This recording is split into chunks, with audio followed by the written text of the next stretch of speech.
السلام علیکم ورحمۃ اللہ وبرکاتہ۔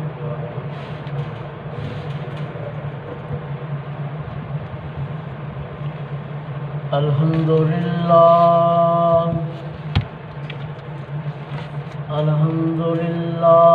نحمدہ ونستعینہ ونستغفرہ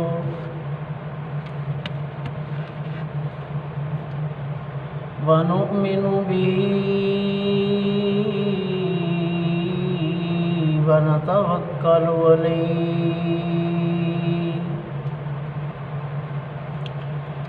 ونعوذ باللہ من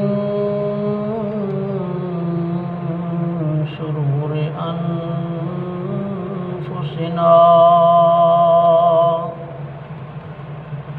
ومن سیئات اعمالنا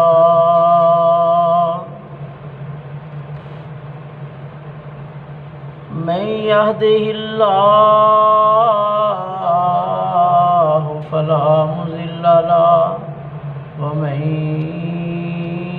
يضلله فلا هادي له وأشهد أن لا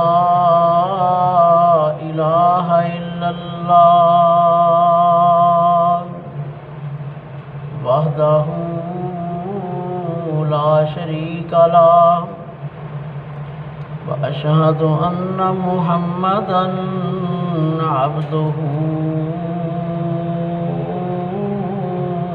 ورسوله أما بعد فإن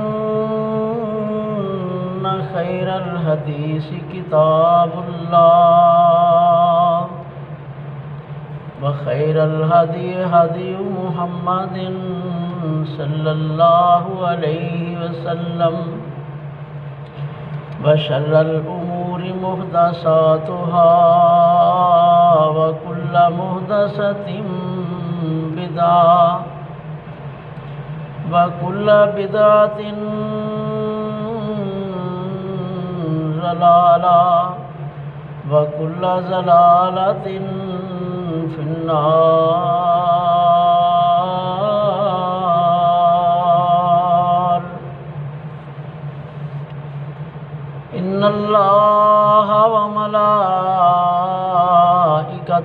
يصلون على النبي يا أيها الذين آمنوا صلوا عليه وسلموا تسليما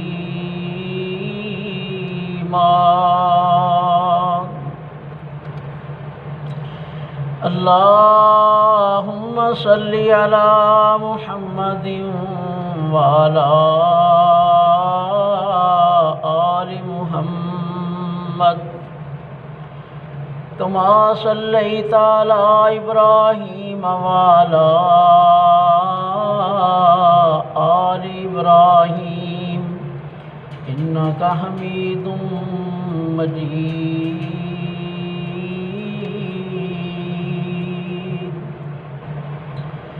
اللهم بارك على محمد وعلى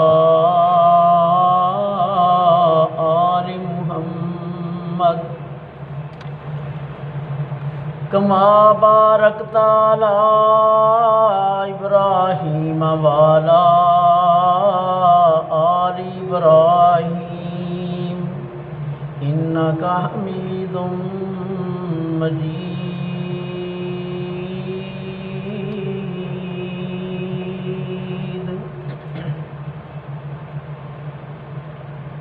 أعوذ بالله السميع العليم من الشيطان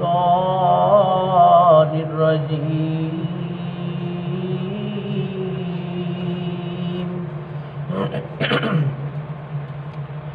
بسم الله الرحمن الرحيم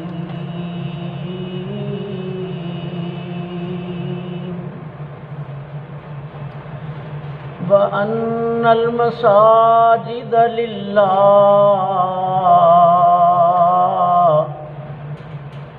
فلا تدعوا مع الله أحدا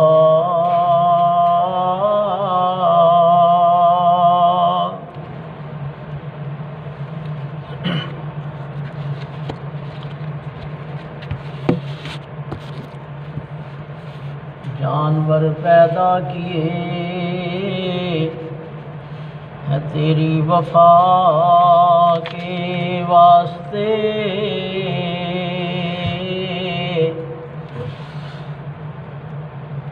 کھیتیاں سرسبز ہیں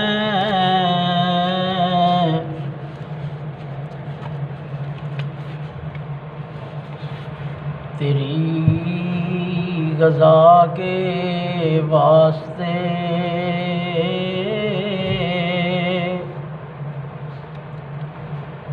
چاند سورج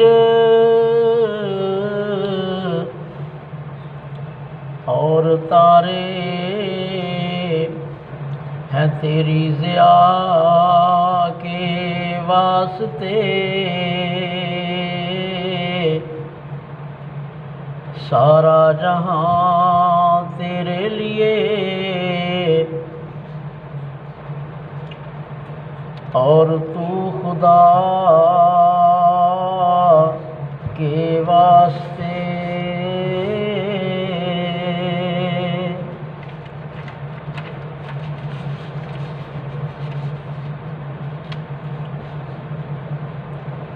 ہر قسم کی تعریف، عبادات اور صفات کمال اللہ رب العالمین کے لیے ہیں۔ وہی خالق، وہی مالک، وہی رازق، علام الغیوب، ستار العیوب، غفار الذنوب ہے۔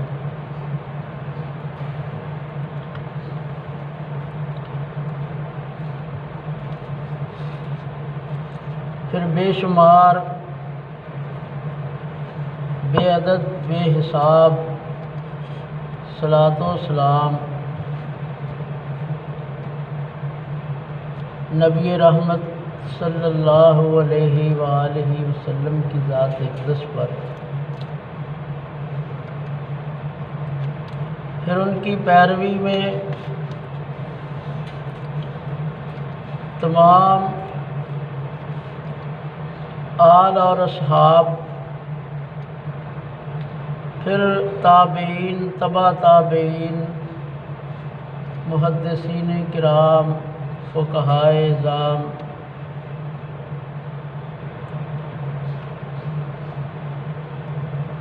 علماء، اساتذہ، والدین اور زندہ اور مردہ جو بھی دنیا سے آگے اللہ کے پاس جا چکے ہیں اور جو زندہ ہیں، اللہ رب العالمین سب کی مغفرت اور بخشش فرمائے اور سب پر اپنی رحمتوں کا نزول فرمائے۔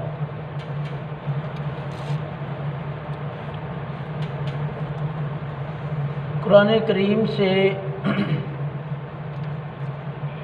جو آیت مبارکہ تساں احباب کے گوش گزار کی ہے، وہ 29ویں پارے کی سورہ جن ہے، سورت کا نام جن ہے، جس میں سے میں نے ایک آیت تساں احباب کے گوش گزار کی ہے جمعۃ المبارک کے اس خطبہ میں۔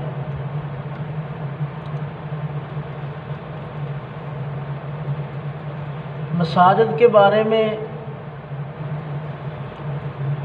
ایک تعلیم، ایک رہنمائی اللہ رب العالمین نے جو اپنے حبیب خاتم النبیین رحمۃ للعالمین صلی اللہ علیہ وآلہ وسلم پر نازل فرمائے۔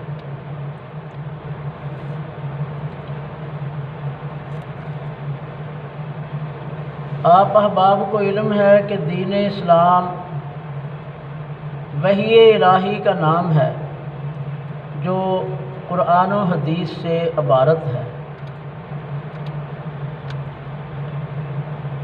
تو بہت سی رہنمائیاں، بہت سی تعلیمات مساجد کے متعلقات، مساجد کے مسائل اور مساجد کے آداب اللہ رب العالمین نے اور خصوصاً نبی رحمت صلی اللہ علیہ وآلہ وسلم نے تعلیم فرمائے ہیں۔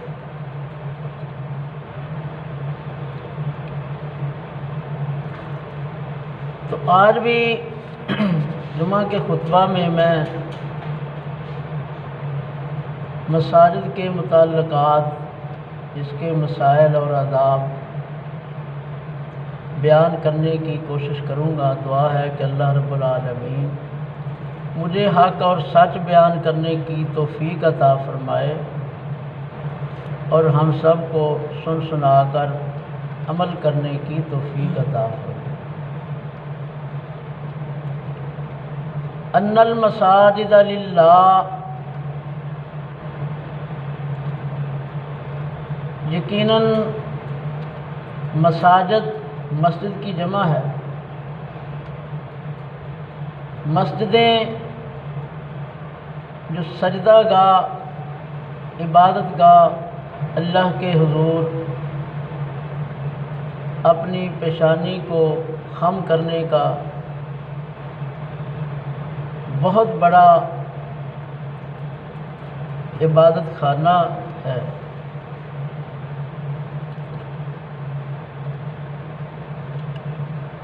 فرمایا کہ یہ اللہ کے لیے ہیں۔ فلا تدعوا، تم نہ پکارو مع اللہ، اللہ کے ساتھ احدا، کسی کو بھی۔ تو یہ توحید کا ایسا اعلان اللہ رب العالمین نے مساجد کے حوالے سے خصوصی طور پر اس مقام پر بیان فرما دیا ہے۔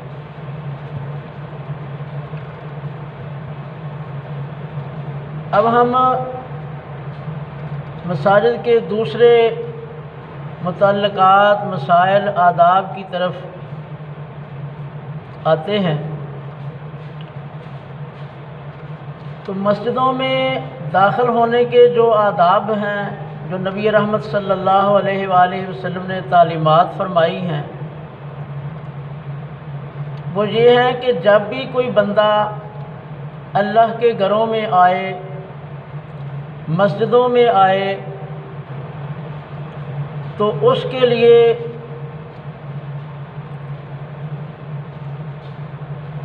ضروری ہے یا اسے چاہیے کہ وہ 2 رکعت نماز پڑھ کر بیٹھے۔ تو ہیڈنگ کے طور پر جو اہل علم نے مسائل بتائے ہیں، ان میں ایک یہ بھی ہے کہ مسجد میں داخل ہونے کے بعد بیٹھنے سے پہلے 2 رکعت تحیۃ المسجد ادا کرنا مستحب ہے۔ یہ بہت پسندیدہ عمل ہے۔ حضرت ابو قتادہ رضی اللہ تعالی عنہ سے روایت ہے کہ رسول اللہ صلی اللہ علیہ وآلہ وسلم نے فرمایا،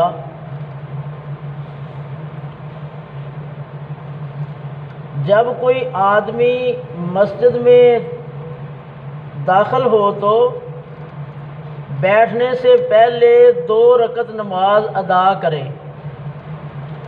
اسے بخاری اور مسلم نے روایت کیا ہے۔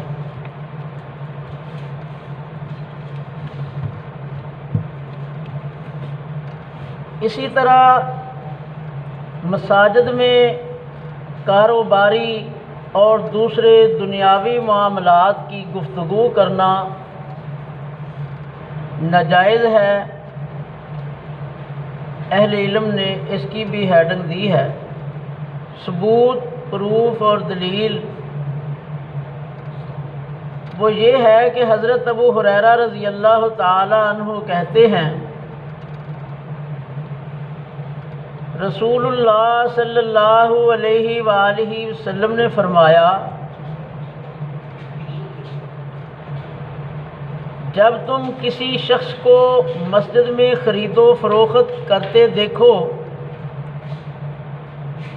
تو کہو اللہ تعالیٰ تجھے تجارت میں نفع نہ دے، اور جب کسی کو اپنی گمشدہ چیز کا مسجد میں اعلان کرتے دیکھو تو کہو اللہ تعالیٰ تجھے کبھی واپس نہ دے۔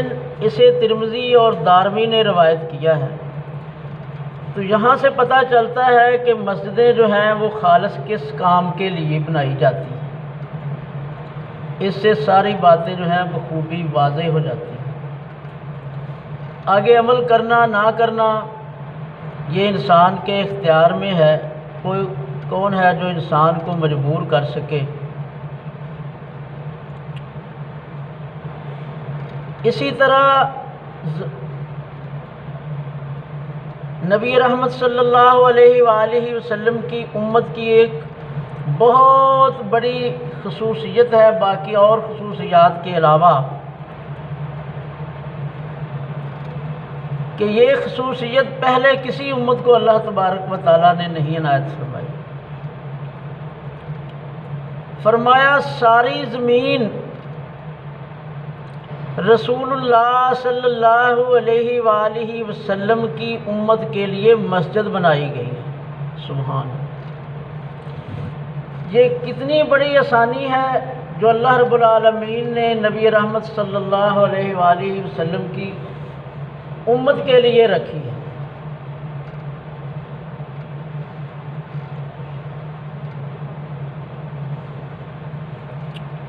حضرت جابر بن عبداللہ رضی اللہ تعالیٰ عنہ سے روایت ہے کہ رسول اللہ صلی اللہ علیہ وسلم نے فرمایا میرے لیے زمین کو مسجد اور مٹی کو پاک کرنے والا بنایا گیا ہے، لہٰذا میری امت کے لوگوں کو جہاں کہیں بھی نماز کا وقت آئے ادا کر لیں۔ اسے بخاری اور مسلم نے روایت کی۔ اہل علم نے یہاں کچھ وضاحت کی ہے کہ شرعی عذر مثلاً سفر یا بیماری وغیرہ کی بنا پر جہاں ہمیں نماز کا وقت آ جائے وہیں ادا کر لینی چاہیے، لیکن شرعی عذر نہ ہو تو مسجد میں آ کر باجماعت نماز ادا کرنا واجب ہے۔ اس کے اہل علم نے کچھ دلائل بھی دیے ہیں۔ بہر صورت یہ بہت وسیع آسانی ہے جو اللہ رب العالمین نے امت محمد صلی اللہ علیہ وسلم کے لیے خصوصیت کے طور پر فرمائی۔ مسجد نبوی صلی اللہ علیہ وآلہ وسلم میں نماز کا ثواب مسجد حرام کے علاوہ، جسے ہم بیت اللہ کہتے ہیں، جس کا لوگ ہر وقت طواف کرتے ہیں، حاجی حج کرنے کے لیے جہاں جاتے ہیں اسے مسجد حرام کہتے ہیں، جو بیت اللہ ہے، مکہ میں موجود ہے۔ مکہ میں اس لیے بتایا ہے کہ بہت سے اب بچے نوجوان ان کو باقی باتیں تو دنیاوی معلومات کے لحاظ سے بہت یاد ہوتی ہیں، لیکن اگر کسی اسٹوڈنٹ سے پوچھ لیا جائے کہ حج کہاں ہوتا ہے تو وہ منہ دیکھنے لگ جاتا ہے کہ یہ کیا بات مجھ سے پوچھ لی ہے، مجھ سے کوئی ڈرامہ پوچھتا، کوئی مووی پوچھتا، کوئی ایسی کوئی اور انہونی بات پوچھتا جو دنیا میں بہت مشہور ہو۔ تو یہ مکہ میں ہے مسجد حرام اور مدینہ میں مسجد نبوی ہے۔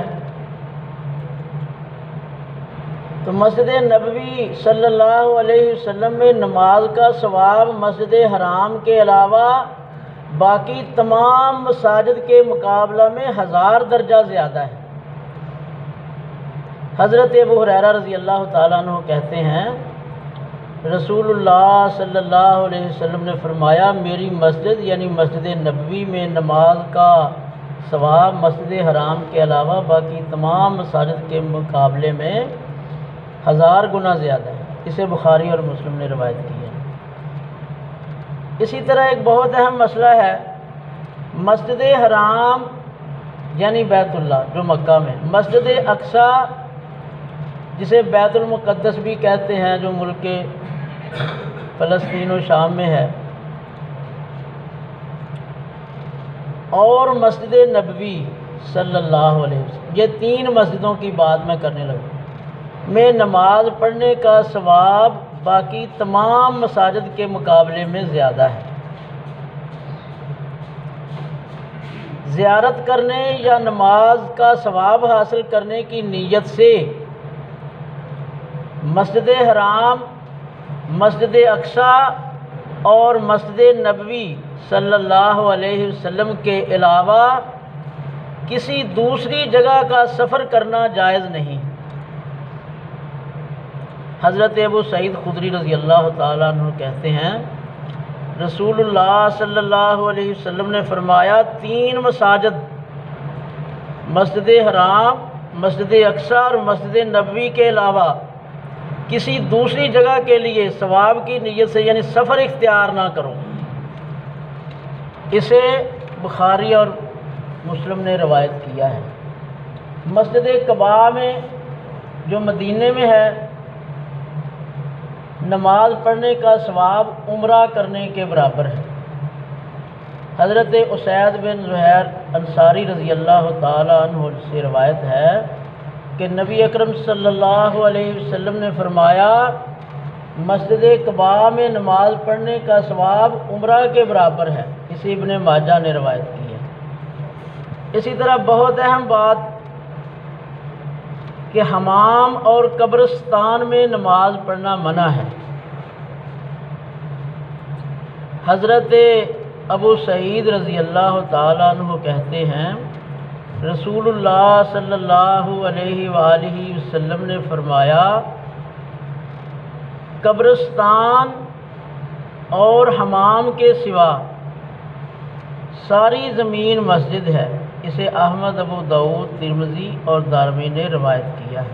تو پہلے والی حدیث کی وضاحت اس حدیث نے کر دی کہ کون سی جگہ جو ہے جہاں نماز نہیں پڑھی جا سکتی۔ اسی طرح اونٹوں کے باڑہ میں نماز پڑھنا منع ہے۔ حضرت ابو ہریرہ رضی اللہ تعالیٰ عنہ کہتے ہیں اس میں بہت حکمتیں ہیں جو اللہ رب العالمین نے اپنے نبی صلی اللہ علیہ وسلم کی وساطت سے ہمیں عطا فرمائی۔ حضرت ابو ہریرہ رضی اللہ تعالیٰ عنہ کہتے ہیں کہ رسول اللہ صلی اللہ علیہ وسلم نے فرمایا بکریوں کے باڑے میں نماز پڑھ لو مگر اونٹوں کے باڑہ میں نماز نہ پڑھو۔ اسے ترمذی نے روایت کیا ہے۔ اسی طرح میں اب ذرا ہیڈنگ کے طور پر، عنوان کے طور پر جو ہے مسائل بتا دیتا ہوں، وقت جو ہے وہ کافی ہو گیا ہے۔ قبرستان میں نماز پڑھنا منع ہے۔ اسی طرح قبر کی طرف منہ کر کے نماز پڑھنا منع ہے۔ قبر پر مسجد تعمیر کرنا منع ہے۔ اسی طرح مسجد میں قبر بنانا منع ہے۔ اسی طرح مسجد میں داخل ہونے اور نکلنے کی مسنون دعا یاد کرنی چاہیے کہ مسجد میں داخل ہوتے وقت کہیں اللہم افتح لی ابواب رحمتک، اور مسجد سے نکلتے وقت کہیں اللہم انی اسألک من فضلک۔ اس کا ترجمہ بھی سن لیں تاکہ آپ کو ان مسجد میں داخل ہونے اور مسجد سے نکلنے کی دعا میں دلچسپی پیدا۔ اللہم افتح لی ابواب رحمتک، اے اللہ میرے لیے اپنی رحمت کے دروازے کھول دے۔ کتنی پیاری دعا ہے، اور پھر بھی ہم یاد نہ کریں تو ہمارے لیے بہت افسوس اور ندامت کا باعث ہے۔ مسجد سے باہر نکلنے کی دعا اللہم انی اسألک من فضلک، اے اللہ میں تجھ سے تیرے فضل کا سوال کرتا ہوں۔ تو یہ دعائیں ہمیں یاد کرنی چاہیے، مسجد کے آداب اور کا خیال رکھنا چاہیے۔ سبحان ربک۔